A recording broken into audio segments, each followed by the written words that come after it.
is Wednesday, July 17th. We are now live with the latest in the crypto world. It's 9:30 a.m. in New York City, 2:30 p.m. in London, 10:30 p.m. in Tokyo, and 3:30 p.m. here in Malta.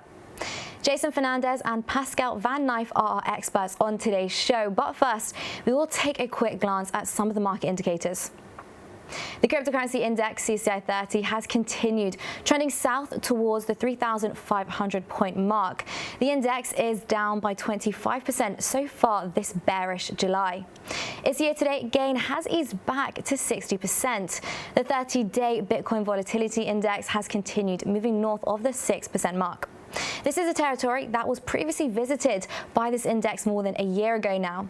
The CoinMarketCap website's 24-hour traded volume indicator has climbed above the $80 billion level as trading activity increased. The Messari website's real-time volume is on a rise as well. It is approaching the $5 billion territory. The Bitcoin dominance indicator has eased back slightly over the past 24 hours, but it remains above the 66% mark. The top 5 digital assets have continued trending lower. Bitcoin has dropped below the key $10,000 level on a double-digit decline. Ether is sharply lower as well to test the $2,000 support. XRP plummeted yesterday, but it has returned back closer towards the 30-cent mark. Bitcoin Cash trades at less than $300, but it has flipped Litecoin to take the 4th spot by market cap.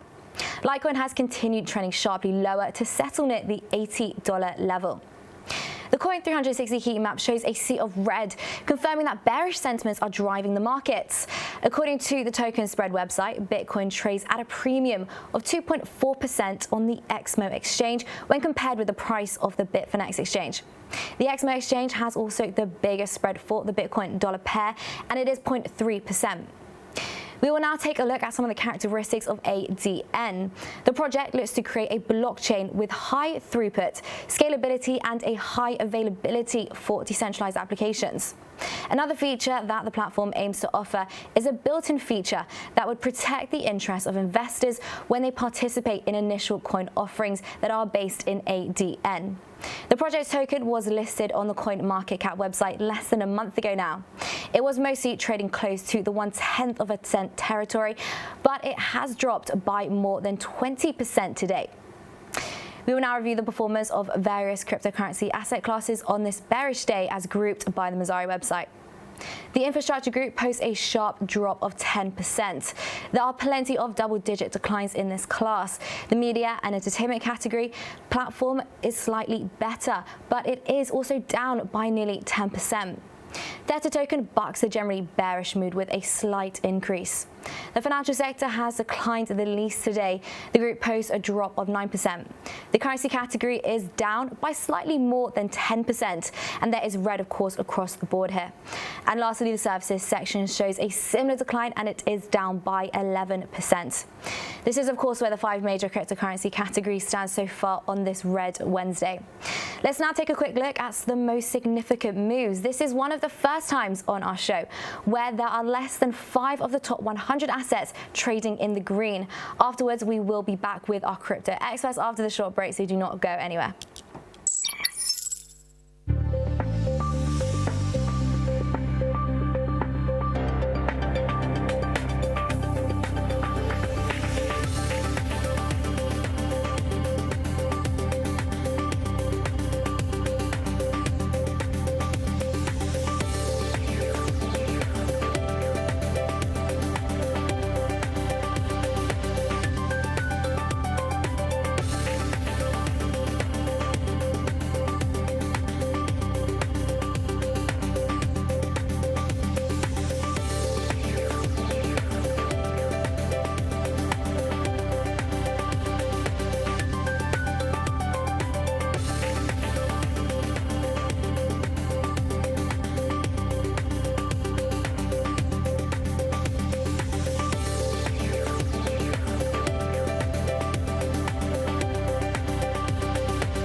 different countries all around the world, which makes us grow in like a sphere. We are stronger than ever. Have these questions answered without disclosing anything. AI field is mostly controlled by a few large corporations. Much busier, bigger than ever. In the mid-2020s. I do think that will come. We should kind of keep in mind that we want the world to be a better place. $15 billion a day. This is incredible. People find a way to create infrastructure. I think knowledge is one of the most important things in the world. We laid the foundation for the distributed trust model that Satoshi builds on. It does come with some risks, but at the same time, I think it's an opportunity for countries. Individuals miss the boat on a market, they miss the boat.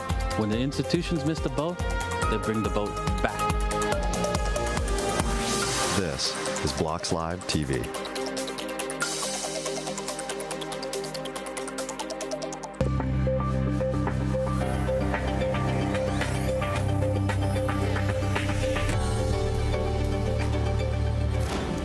We are back with our regular expert, Jason Fernandes, COO and co-founder of AE Token. And we also have a new expert on our show today, Pascal Van Knife. He is the founder and CEO of the Future of Trust, and he currently serves Crypto Daily as their Chief Strategy Officer. Guys, great to have you today. And Pascal, welcome to the program. Hey, thank you. Thank you so much. Absolute pleasure. So, Jason, we'll come to you first. The key $10,000 support level has fallen for Bitcoin. Some call it a great opportunity to buy BTC at the 4-digit territory, while others warn of risks for actually further decline. So, which side are you on, Jay? So, keep in mind that Bitcoin was at 9,300 on June 18th, the day that Libra was announced.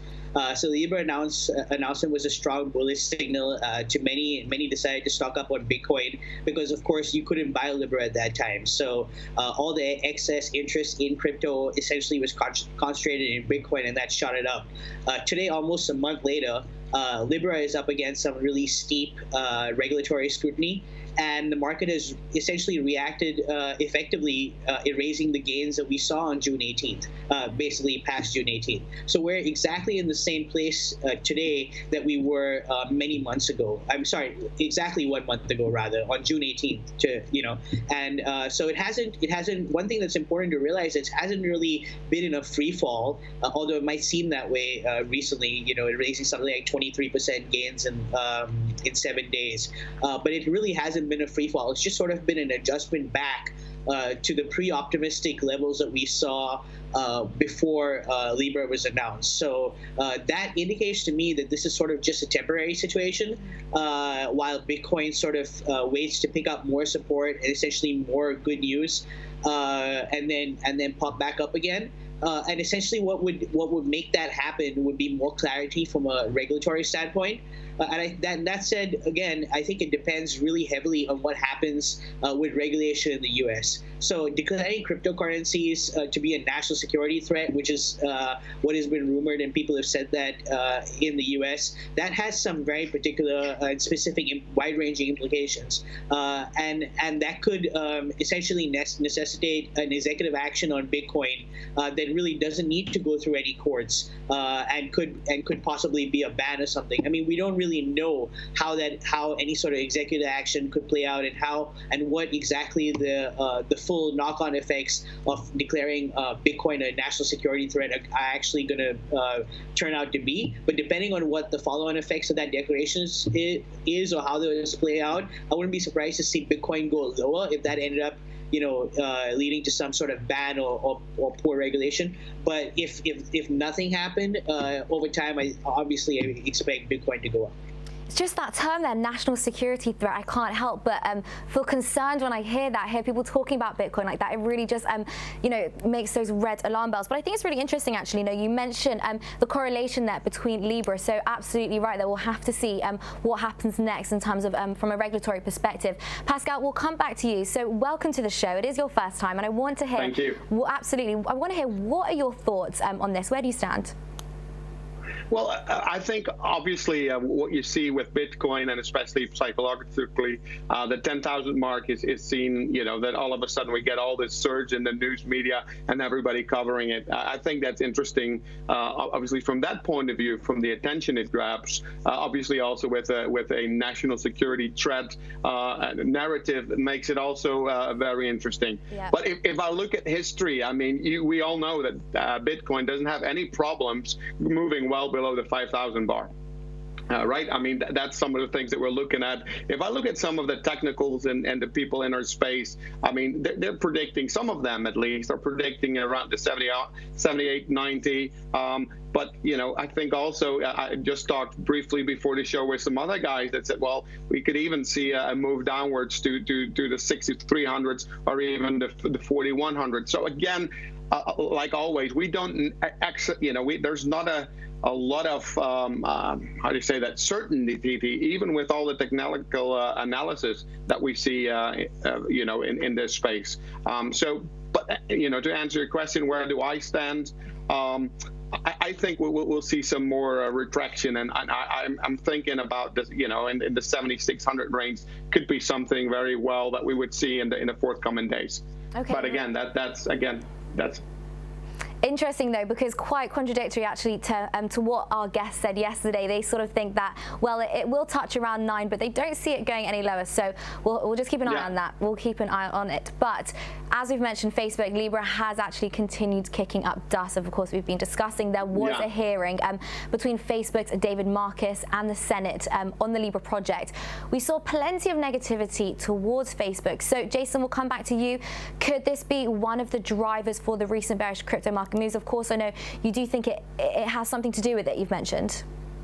Yeah, so I do think these numbers that are being bandied about, 7,600, 8,300, all those things depend really heavily on exactly what happens with Libra and what happens regarding regulation. I mean, there's actual fundamental causes that affect how Bitcoin moves. And those fundamental causes I mentioned earlier was, quite significantly affected by things like declaring, Bitcoin a national emergency. How that actually plays out is going to be really, really important to see how Bitcoin will play out over the next week. I mean, it's going to be neck and neck. I mean, it's going to be a linear correlation. If that thing goes well, if we don't really see much negative news from regulation, then again, Bitcoin will start rising. If the other thing happens, then of course we could see it drop, quite significantly. I think Libra has stirred up the hornet's nest because Facebook is such a massive power and such a big company, and I do believe that it's been one of the drivers for the recent bearish move. So after Trump tweeted about Bitcoin briefly rose,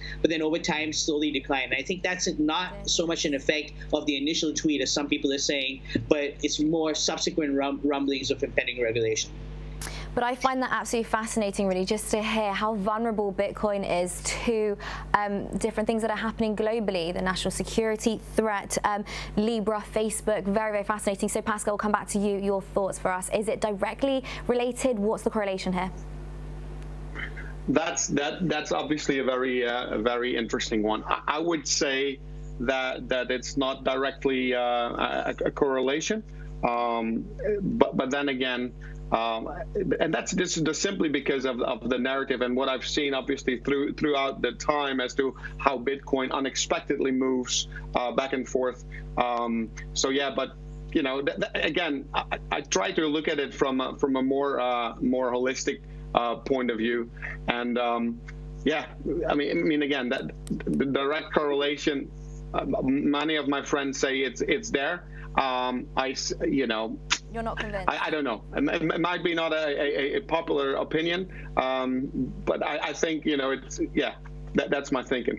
Sorry, guys, I'm stumbling a little bit, but so you're not overly convinced there, are you? Absolutely fine, because look, there are so many different opinions out there.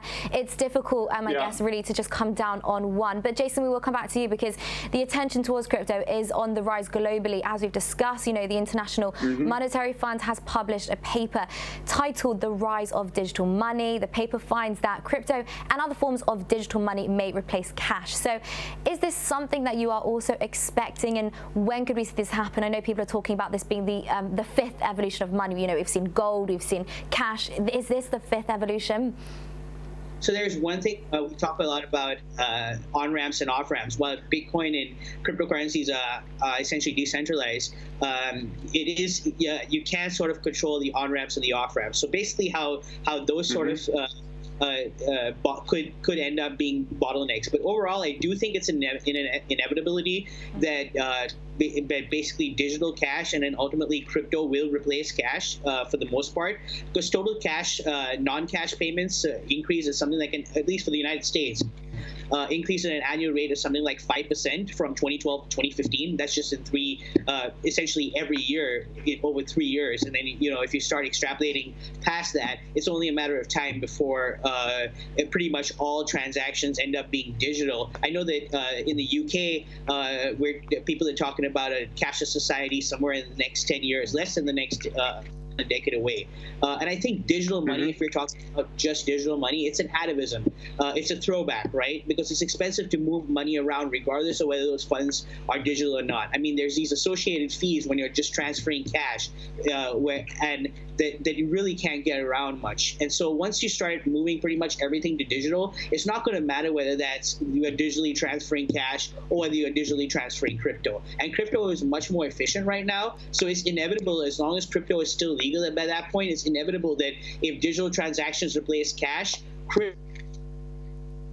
Oh, Jason, it seems like we've just lost you there. Hopefully, we'll get back with you in a minute. But overall, very, very interesting, I guess, to hear how he believes it is inevitable. We are moving towards this cashless society. And Pascal, this is definitely something that we have seen in the UK. Even buskers can now be paid simply with contactless. So we are really moving in that direction. So Pascal, what are your thoughts? Do you also think, yes, this is inevitable? Yeah, I definitely think it's inevitable, especially, for example, if you look at not only the UK, but also if you track some movements in Sweden, there you see that they're moving towards a cashless society, right? I think also the integration of crypto with traditional banking and the capital markets is likely to start with, and we've seen that obviously with behind the scenes with wholesale settlements. It's boring, but trillions of dollars change hands daily, and the proper incorporation of crypto would reduce, I think, a liquidity risk. That meaning that fewer US dollars, for example, would need to actually move to settlement transactions. So with that being said, I think, from a time frame, like I think Jason mentioned about, in the next decade or so, I tend to agree, especially if you look at the things that are happening and a lot of the initiatives that are going for the unbanked, what we see obviously in Africa with mobile payment, with M-Pay. I see huge of those movements also in South America, obviously through mobile payments. So I think that even if you look, for example, at the correlation between the mobile adoption and now the smartphone adoption, that's huge. And that's been going through a steeper curve than I think a lot of the people have predicted. And hence, I think also a cashless society or more digital might all of a sudden also go quickly. And you mentioned, banking the unbanked there, and I think for me personally, that's just one of the most fantastic, most fascinating parts of blockchain and parts of crypto. So I always enjoy just picking on that point there. And I think Jason is back with us. So Jason, great to have you back. I think we did get most of what you were saying there, especially in terms of it being inevitable that we're going to be moving forward. So another interesting point, Jason, we'll come back to you, is that the researchers make, another interesting point, that researchers make is that crypto assets are a serious competition for bank deposit. So could blockchain be a safer way to actually store money than traditional deposits? And what does this actually mean for banks, since without deposits, banks can't function? Yeah, I think banking itself is in an existential crisis. Crypto is sort of the greatest threat that the banking system has ever seen, and thus far, that has ever seen thus far. I think the key differentiator is that people really no longer have to go, hand in hand to a traditional bank if they need financing, because peer-to-peer networks have sprung up that allow people to get financing where they've previously been turned away by traditional banks. So in a sense, this is something that banking has brought on itself, because they've over time been less and less interested in lending money to a lot of businesses, and so there's sort of other funding routes that have sort of propped up that will basically make banks pretty much useless. We know that the French banking giant BNP Paribas recently released a report where they discussed the technology behind cryptocurrency and how it could lead to making banks redundant. And also a UK banking report essentially said that cryptocurrencies were representing a threat to traditional banks, most especially if they were to ignore consumer behaviors and preferences in terms of how people are willing to transact money and the kind of transactions that go back and forth. And now if you consider that a lot of crypto exchanges are actually issuing credit cards, so where you can spend your crypto using a credit card, and then on the other side, allowing people to hold their money in crypto on exchanges and actually earn interest on that crypto. When you start doing that, you're essentially replacing one of the major usages of a bank in the first place. And I think that's going to prove really, really dangerous for the traditional banking system. And so I think that's kind of one of the main reasons that crypto has had a really hard time, because you've had a massive banking lobby that's basically just trying to work against it because, other than trying to improve their services to be more competitive, their sort of knee-jerk reaction has been to try to tap it down. So really an existential crisis on the traditional banks' hands there, as you mentioned. So Pascal, we'll come back to you. Do you think the situation is as serious as an existential crisis? That's an interesting one. I think if you see the movement, obviously we don't know and we don't see what's actually happening behind the scenes. Obviously, the IMF with their new report is definitely gearing towards it. So I would have to agree on that one as well. I think behind the scenes, everybody is scratching their ears, is looking at how can we do that. I mean, even Trump, Trump's tweets and all and now obviously what's happening with Libra being questioned as much. I think there's definitely a lot of people that are looking at, okay, guys, what's happening around us? We're losing it. We're losing control, maybe even in a way, and the people are taking back the control in a way. So personally, I hope almost for within the banking, I call this when we talk about this, call this the Arabic Spring for money, right? Where people are standing up against the big institution and the banks to say, guys, in a way, enough is enough because they control everything. That's my thinking.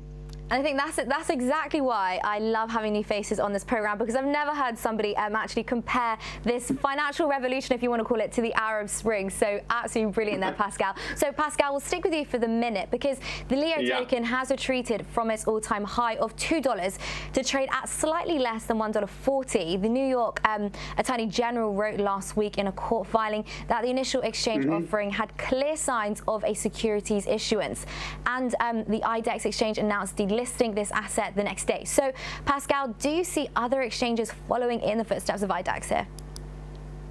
Yeah, I mean, so sorry, I hear a little bit of an echo. Are you okay? I think when I look at the whole Leo and what basically even is in their credo, right? Una set Leo, meaning that, but it's a lion. I think that they what Bitfinex has done with that token and with their mindset and with their attitude is become a little bit trying to think that they're above the law, right? And with that being said, I think a pullback from the New York Attorney General is in a way a good thing, because again, what we've seen in this space, and if you want to play in a way by the rules, it is so important to make sure that what you say you're really that, if that makes sense, right? Yeah. And I'll definitely see some other exchanges following this. Okay, we'll have to wait and see. So, Jason, your thoughts for us, please. So I think so. I do think that a lot of the other exchanges will follow, but the question is how fast, right? Because essentially the reason delisted was because there was a concern. At least the New York Attorney General said that there were clear signs they were essentially issuing a security, and that's the reason they got delisted off of IDEX. But really, the fact is that a vast number of crypto coins, if you actually look at them, could really run afoul of securities laws. And once there's some sort of unification between laws both in the United States and Europe, you're going to have a lot of these ICOs essentially run afoul of the security laws and be in major issues, major problems with security regulations. So I think one of the reasons that a lot more people haven't quite delisted them is because if they were to delist Leo, they would have to delist n number of tokens because a large portion of the tokens that they probably have listed could, in some cases, be considered a security. So it's no surprise that they haven't, immediately jumped to delisted. I know that OK Exchange said that they're going to, review the situation, but as of now, they have no qualms against continuing to list Leo because they haven't really, run afoul of their rules. And that's going to be the case for a lot of tokens because how are they going to, how are a lot of other exchanges going to delist a lot of these tokens without delisting other tokens that could also run afoul of securities laws? And eventually, there's going to be some sort of unification between securities laws, both in the United States and in Europe. And when that happens, all these exchanges are going to fall in line. So the question is, I do believe that they are going to follow suit. The interesting thing about IDEX is they actually registered in Panama, so they will not obviously fall afoul of security laws, but they've still chosen to do it and do it relatively quickly. And perhaps one of the reasons is because of the Martin Act, and that permits U.S. regulators to pursue foreign securities offerings. And if that's something that they're afraid of, that would be something that all other exchanges would have to be afraid of as well. Keep in mind, one of the reasons that they think that Leo might be a security is because they actually do buybacks and token burns, and now that's something that Binance does with their token. So it's gonna be hard. It'll be a hard argument to make for a lot of these crypto companies to say that they're going to delist Leo when in some cases they're guilty of the same things. So it's something that's once regulation comes in, there's going to be a huge shakeout. Jason, thank you for that analysis. And I guess it's just one of those things I will have to see just how it plays out in the end. So Pascal, just finally, PayPal has launched an international money transfer service called Zoom. It is expected to rival the crypto competition as a more convenient solution. Although it will be slower and fees will be higher, what is the main competition for Zoom, and can it actually compete with crypto payments? Well, if I look at some of the major competition, I think TransferWise is likely to expand into Asia through Singapore. We've seen that. And I think that they already are becoming a competitor of sorts for Zoom. Sorry. And we can see that crypto can be successfully used for remittance, for sure, but then the receiving side bears the exchange risk. So there are pros and cons to both solutions. And I think, honestly, that FinTech will continue to address these opportunities with some of the innovative solutions. I've worked and I've talked pretty frequent with some of the founders, the creators of Apple Pay. And what I see in FinTech space and what I see going on there is extremely exciting. I think we would see more innovative solutions, and I'm not talking like the likes of Wirex and prepaid cards. I'm really talking about new ideas and new solutions in this space as well. I think that's really that the market is opening, so to speak. And again, just like Libra has been doing and shaking it up, I think PayPal also wants to shake up the world a little bit with Zoom. But that's like we talked about earlier. There's a lot of rumbling behind the scenes with the big giants. Absolutely. Lots of movers and shakers looking to make their mark in the space. Now, just finally, Jason, we'll finish with you. Please, can we have your final thoughts on this?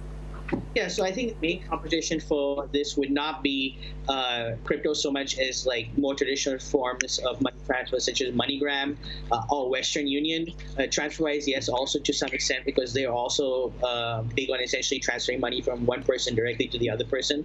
The idea with this particular service is you are also able to send money and then in some cases actually pick it up at various locations internationally. So that's not unlike Western Union in that sense. I think in the long term, there are several crypto companies that are working on this exact problem.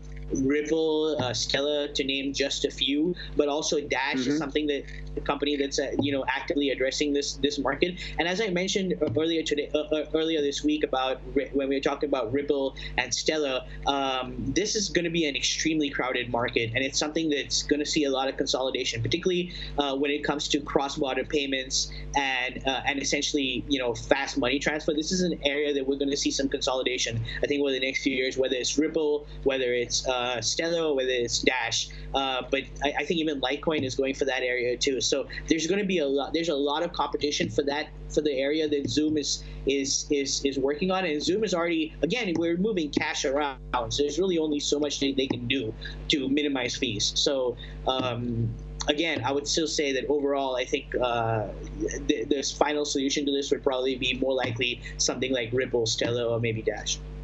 Jason, Pascal, both of you, thank you so much. It's been an absolute pleasure having your expert opinion on today's live program. Thank you. Thanks, Leah. It's been my absolute pleasure. Thank you so much for your time. Us too. Take care. Now, before we sign off, I do have a last-minute update from our editorial staff regarding the crypto market. Bearish sentiment continues driving the crypto markets. The total market capitalization briefly slipped below the $250 billion mark. Trading activity has increased slightly, and the coin market cap website's 24-hour volume indicator is approaching the $90 billion territory. The price of Bitcoin slipped below very briefly the $9,200 level, but some of the losses have been recovered. Well, that is all for this Wednesday's Crypto Now live show. We thank Pascal and Jason for their expert analysis. We thank the audience for joining us and invite you all to accompany us every weekday at the same time.